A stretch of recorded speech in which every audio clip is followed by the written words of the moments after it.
मेरा सफ़र भी यही इसी स्टेज से शुरू हुआ था, आज से 5 से 7 साल पहले।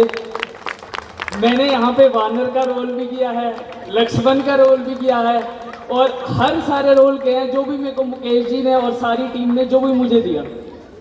आज मैं आपके सामने एक टॉपिक रखने वाला हूँ जिसे कहते हैं हम रामायण हम क्यों करते हैं। ये रामायण सिर्फ एक एंटरटेनमेंट का सोर्स नहीं है हमारे लिए, ये this is a way in which we can inculcate the values of Ram into our children. हमें ये हमेशा ध्यान में रखना चाहिए कि जो ये रामायण है ये सिर्फ 10-15 दिन का हमारे लिए एंटरटेनमेंट का सोर्स न रह जाए, हम इससे कुछ सीख के जाएं। आज मैं आप सभी के सामने 5 बिंदु रखने वाला हूं जो कि हमें अपने जीवन में परिवर्तन करने चाहिए, जिससे हमारा जीवन एक बहुत अच्छा जीवन और आदर्श जीवन बन पाए।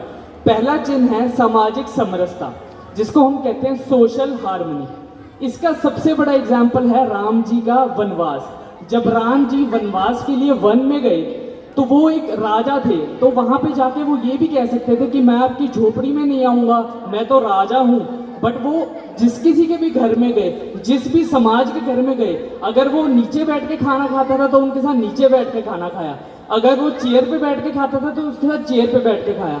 हमें ये सब वैल्यूज अपने जीवन में डालनी चाहिए। हमें ये बिल्कुल नहीं सोचना चाहिए कि कोई छोटा काम कर रहा है, कोई बड़ा काम कर रहा है।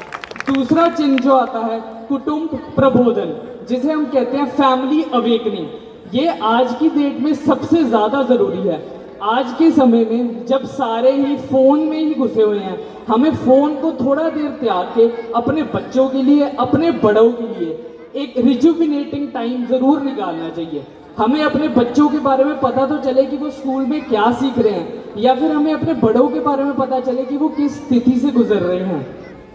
तीसरा जो चिन्ह आ जाता है वो आ जाता है पर्यावरण संरक्षण। ये आज के समय में बहुत ही एक ज्वलंत मुद्दा है। अगर हमने पर्यावरण को सुरक्षित नहीं किया तो जो हमारी आने वाली जनरेशन्स हैं उनको हम क्या देकर जा रहे हैं, इसका आत्मचिंतन हमें ज़रूर करना चाहिए। क्या हम अपने आने वाली जनरेशन को एक दूषित वातावरण देना चाहते हैं या फिर एक खुली हवा वाला वातावरण जैसे हम ले पा रहे हैं? इसे हम कहते हैं सस्टेनेबल डेवलपमेंट। हमें डेवलपमेंट तो करनी है बट सस्टेनेबली करनी है, ताकि जो हमारी आने वाली जनरेशन्स है वो भी इस डेवलपमेंट का लुत्फ उठा पाए। जो चौथा पॉइंट हमारा आ जाता है वो आ जाता है स्वदेशी जीवन शैली, जिसका मैं सबसे बड़ा एग्जाम्पल कहूँगा हमारे गढ़वाल रामलीला मंडल को।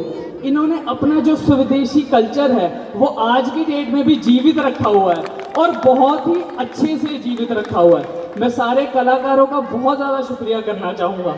जो हमारा आखिरी चिन्ह आ जाता है वो आ जाता है हमारे नागरिक कार्यव्रतम। इसको हम कह देते हैं सिविक ड्यूटीज, कि एज अ नागरिक इस देश के लिए हमारी क्या ड्यूटी बनती है। हमारी ड्यूटी सबसे बड़ी ये बनती है कि जो भी हम इस देश में चेंज देखना चाहते हैं वो हम खुद बने। महात्मा गांधी जी ने भी कहा है, be the change that you want to see in the society. तो खुद के परिवार से शुरू करें, खुद वो चेंज बने। शुक्रिया आप सबका। जय श्री राम।